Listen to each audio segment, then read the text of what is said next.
வணக்கம் ஞானம் விரும்பும் ஆன்மீக நண்பர்களே. இன்று சித்தர் நாம் என்ன செய்கிறோமோ அது எப்படி நம்மை தாக்கும் என்பதை விளக்கும் பாடலை கூறுகிறார். பாடல் 6. தருமம் செய்வார் தாழ்வரே தவமுடை கருமம் செய்வார் காவரே பலமுடை வினைகள் செய்தவர் வீழ்வர் நிச்சயம் இணைய காரணமே இயற்கை விதியே. பாடல் விளக்கம். தர்மம் செய்பவர்கள் இங்கே தாழ்வரே, அதாவது தாழ்த்தப்படலாம், ஆனால் அவர்கள் தவத்துடன் நிலைத்த உயர்வுக்கு தயாராக இருப்பவர்கள்.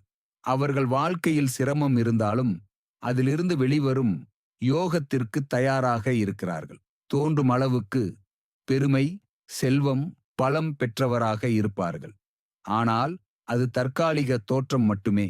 வினைகள் செய்தவர் வீழ்வர் நிச்சயம்.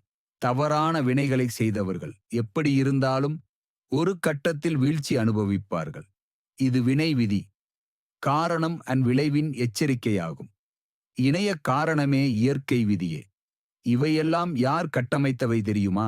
இயற்கை, அதாவது காலச்சட்டம். யாரும் மீற முடியாத சித்தரின் தீர்மானம். விதியை மாற்ற முடியாது, ஆனால் புரிந்து நடக்க முடியும். இந்த பாடலில் சித்தர் கூறுகிறார், தர்மம் செய்பவர் தாமதமாக உயர்வர், அநியாயம் செய்பவர் தற்காலிக பலத்தோடு வீழ்வர். காரணம் வினைப்பயன்களின் கால பரிணாமம்.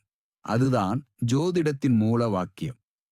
நீங்கள் செய்யும் ஒவ்வொரு செயலும் காலச் சுழற்சியில் திரும்பி வந்து உங்கள் ஜாதக திசையிலும் புத்தியிலும் விளைவாகும்.